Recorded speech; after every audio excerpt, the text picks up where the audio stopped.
নর্মদে হার। আমরা টকসরের গোমুখ ঘাট আশ্রমে গতকাল এসেছিলাম। আজকে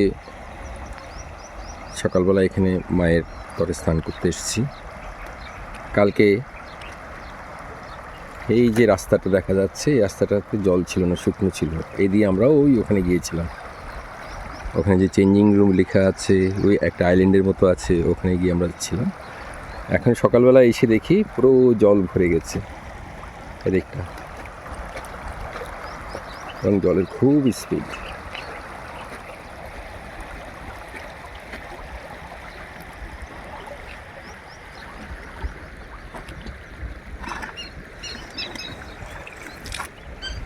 সূর্যদেব উঠছেন আস্তে আস্তে।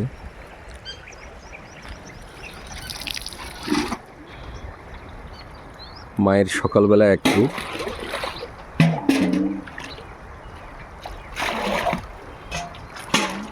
বিকালবেলা আরেক রূপ, অনেক রূপ। সহস্র রূপিণী মা নর্মদা।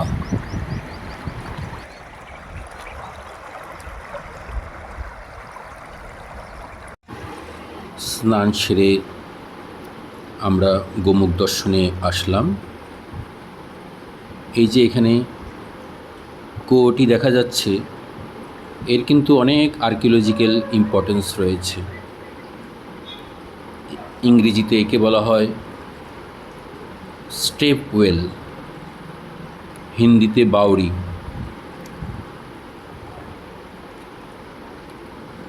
গৌতম ঋষি, গৌতম মুনি সহ অনেক ঋষি এখানে তপস্যা করেছিলেন। তাদের তপবলেই এখানে এই কূপের সৃষ্টি হয় এবং একটি গুপ্তধারা বয় এখানে। তাই এখানে যে ধারাটি বইছে গুপ্তভাবে, তাকে গুপ্ত গোদাবরীও বলা হয়।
এখন আমরা এই টকসর গোমুখ ঘাট আশ্রমে যে মহন্ত মহারাজ আছেন তার ছবি নিচ্ছি। তাকে জিজ্ঞাসা করব, এই महाराज जी, ये जो गोमुख है, हाँ। यहाँ जो जल निकलते रहते हैं हमेशा, जी। उनके बारे में थोड़ा बताइए।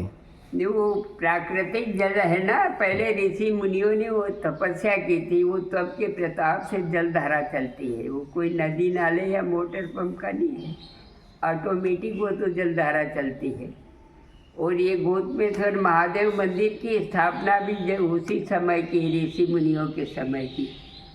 तो यहाँ भी स्वयंभू लिंग है कोई, वो आजकल का स्थापित किया हुआ थोड़ी है नारायण। महाराज जी, वहाँ गोमुख के वहाँ जो गोदावरी है, हाँ, गोदावरी कुंड थोड़ी गहरा है, उसका जल साफ कर देते हैं, फिर भी उतना ही भरा जाता है। और दूसरा फिर नील गंगा है, उसका क्या मतलब है? नील गंगा कुंड, वो जो बावड़ी का कुंड है उसको नील गंगा कुंड बोलते हैं। नील गंगा नाम क्यों हुआ उसका?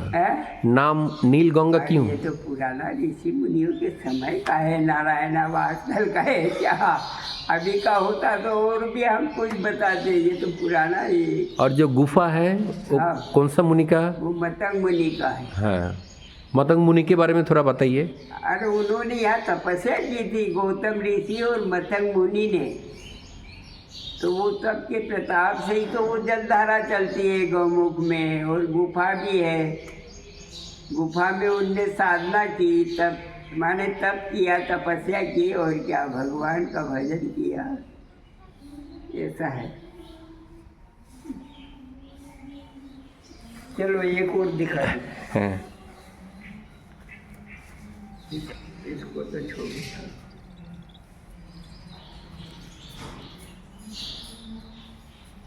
इधर आओ।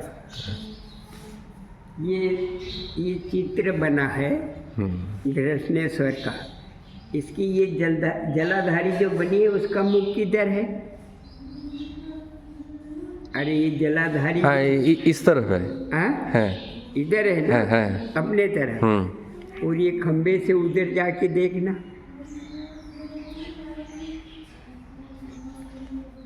हाँ वो खंबे के उधर से देखना, आगे जाके खंबे के उस साइड।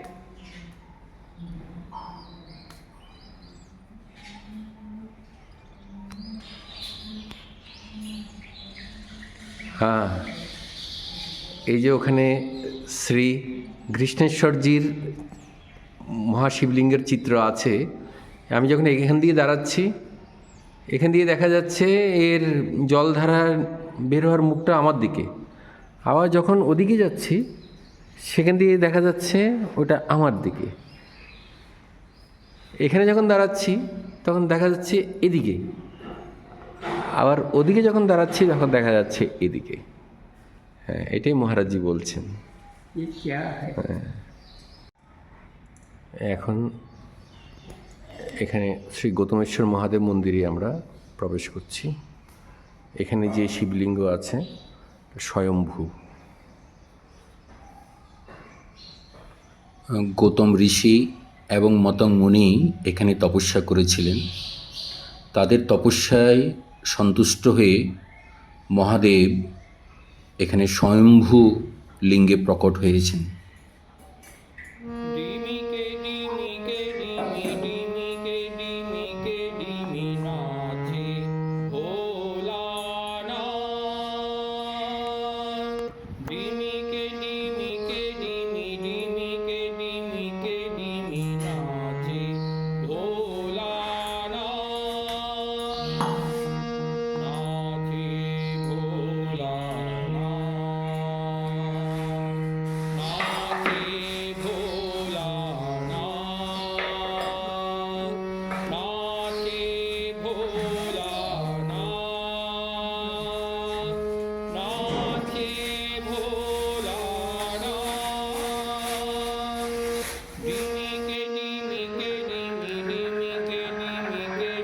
টুকসর গোমুখ ঘাট আশ্রম এর মা নর্মদার ঘাট।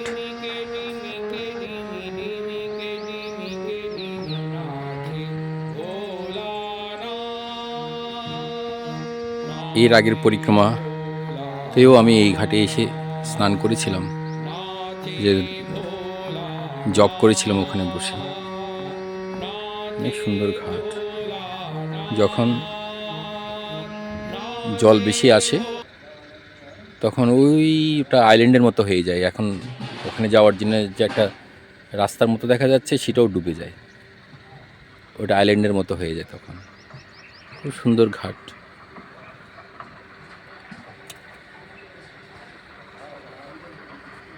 এদিকে সামনে মা নর্মদা গিয়ে আঁকা বাঁকা হয়ে এগিয়ে গেছে, দেখা যাচ্ছে কিনা জানি না, চেষ্টা করছি আপনাদেরকে দেখানোর জন্য।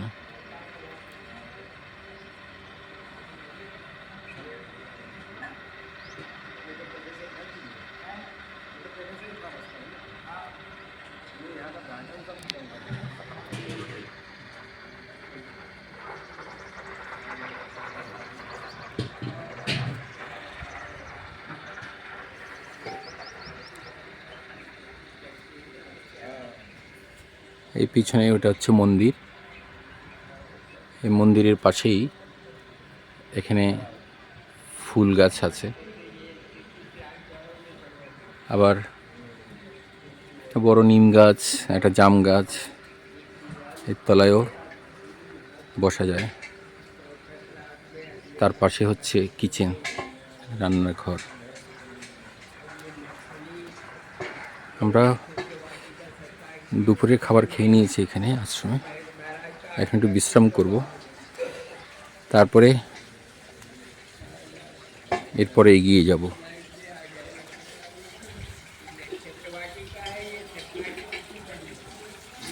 এদিকে টয়লেট বাথরুমের ব্যবস্থা আছে, পুরুষের একদিকে, মহিলাদের একদিকে। সোলার লাইট লাগানো আছে।